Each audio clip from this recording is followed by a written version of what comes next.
Salut à tous les passionnés de voitures de collection et bienvenue à cette plongée spéciale concoctée pour Vintage Car Chronicles. Ah, On s'attaque aujourd'hui à une Ferrari qui déchaîne les passions à la mondiale. oui. Entre critique acerbe et adoration secrète, on va essayer de démêler le vrai du faux avec vous en décortiquant son histoire, son design et ses performances bien sûr. Ah, la mondiale. Une Ferrari qui ne laisse personne indifférent. C'est vrai qu'elle sort des sentiers battus avec son concept assez unique pour l'époque. Un grand touré à moteur central avec 4 places. Pas vraiment la recette habituelle de Ferrari, vous en conviendrez. Et pour ajouter à l'intrigue, sa production s'est étalée sur 13 ans de 1980 à 1993, ce qui est assez inhabituel pour la marque au cheval cabré. On a presque l'impression qu'ils ont voulu créer une voiture familiale à la sauce Ferrari. D'ailleurs, la mondiale devait succéder à la 308 GT4 qui avait déjà ce format de plus pseu, mais avec un design signé Berton.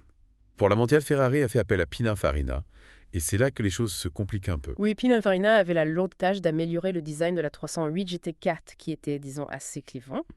Le défi était de taillage. Concevoir une voiture élégante et sportive, tout en l'adaptant à 4 passagers. Et avec le moteur central, ça n'a pas dû être une mince affaire.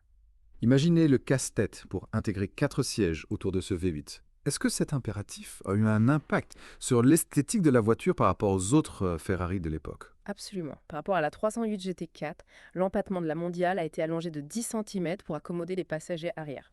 Du coup, les proportions ont été modifiées et certains critiques ont trouvé la mondiale un peu trapue, disons. D'accord. Surtout comparée aux lignes plus fluides et sportives des autres modèles. On peut imaginer la réaction des puristes. Mais est-ce que cet allongement a eu un impact positif, au moins au niveau du confort intérieur? Oui, l'habitacle est plus spacieux que celui de la 308 GT4. Mais il faut relativiser. L'espace aux places arrière reste limité, surtout pour les jambes. Difficile d'échapper aux contraintes du moteur central. En tout cas, Ferrari a essayé d'apporter des améliorations au fil des années avec plusieurs restylages. Ah oui, parlons-en de ces évolutions. La mondiale a eu droit à plusieurs transformations esthétiques au cours de sa carrière, n'est-ce pas? Tout à fait. La Mondiale 8, la première du nom, a affiché un style assez anguleux, avec ses pare-chocs massifs et ses lignes un peu, disons, datées. Ouais. Ensuite, on a eu la 4 valves vol, la 3.2, et enfin l'ATA qui ont bénéficié d'un design plus affiné. Les pare-chocs ont été intégrés à la carrosserie, les prises d'air redessinées, les lignes générales adoucies. Bref, un sacré lifting. Et il ne faut pas oublier la version cabriolet lancée en 1983. Une Ferrari à 4 places décapotable. C'était une proposition assez unique sur le marché des voitures à moteur central. Tout à fait unique. Cela montre bien la volonté de Ferrari d'explorer de nouveaux territoires avec la mondiale en essayant de concilier sportivité, confort et praticité, osons le mot. Mais pour vraiment comprendre la mondiale, il faut se pencher sur ce qui se cache sous le capot. Parlons du cœur de la bête, le moteur. Ferrari est réputé pour ses V8 puissants et mélodieux, mais la mondiale a connu des débuts un peu difficiles de ce côté-là, n'est-ce pas? En effet, la mondiale 8 a hérité du V8, 2,9 LED de la 308 GTB GTC, mais sa puissance a été réduite à 214 chevaux. On imagine la déception de certains acheteurs. 214 chevaux pour une Ferrari, ça peut paraître un peu timide. Qu'est-ce qui explique cette baisse de puissance? Principalement les normes d'émission de l'époque qui ont obligé Ferrari à revoir ses ambitions à la baisse. Mais heureusement, la marque a su corriger le tir par la suite. Ah, vous m'en rassurez. Racontez-nous comment ce moteur a évolué au fil des années. Avec la 4 valves vol, on a vu arriver des culasses à 4 soupapes par cylindre, ce qui a permis de booster la puissance à 240 chevaux. Puis la 3.2 a vu sa cylindrée passer à 3,2 litres pour atteindre 270 chevaux et un couple de 3 ans 4 Nemet. Pas mal? Imaginez un 0 à 100 km/h en moins de 7 secondes. Ah, ça commence à ressembler à une vraie Ferrari. Mais la véritable révolution, c'est avec la Mondiale T, n'est-ce pas? Exactement. La Mondiale T marque un tournant avec son V8 3,4 litres monté longitudinalement, inspiré des voitures de Formule 1 de Ferrari 300 chevaux. Waouh. 338 Nm de couple et un 0 à 100 km abattu en à peine 6 secondes. Impressionnant. Un bond en avant spectaculaire. Et cette configuration T avec le moteur longitudinal et la boîte de vitesse transversale, c'était une première chez Ferrari, non? Oui, c'était une innovation majeure. Cette disposition a permis d'abaisser le centre de gravité et d'optimiser la répartition des masses qui a eu un impact positif sur la tenue de route. D'ailleurs, cette architecture a été reprise par la suite sur d'autres modèles V8 de Ferrari. C'est fascinant de voir comment la mondiale a servi de laboratoire d'idées pour Ferrari, même si ce n'était pas forcément le bord initial. Mais parlons un peu de l'expérience à bord. Est-ce que l'intérieur de la mondiale est à la hauteur de son blason? Ouvrez la portière et vous découvrirez un habitacle spacieux avec des sièges en cuir. Conoline, un volant à 3 branches gainées de cuir. Bref, le raffinement à l'italienne. Et l'ergonomie. J'ai lu que la mondiale avait apporté des améliorations par rapport à la 308 GT4. Oui, la console centrale est plus accessible et la colonne de direction est réglable en inclinaison. Ah oui? Une première pour une Ferrari. L'instrumentation est complète avec un compteur de vitesse, une jauge de carburant et tous les indicateurs nécessaires. On est loin du minimalisme spartiate de certaines sportives. Hmm. Mais justement, est-ce que la mondiale, avec ses 4 places et son habitacle luxueux, ne trahit pas un peu l'esprit sportif de Ferrari? C'est une question qui a fait débat à l'époque. Certains puristes ont critiqué l'espace limité aux places arrière malgré l'empattement allongé. Il faut dire que le moteur central ne laisse pas beaucoup de place aux jambes des passagers. C'est vrai.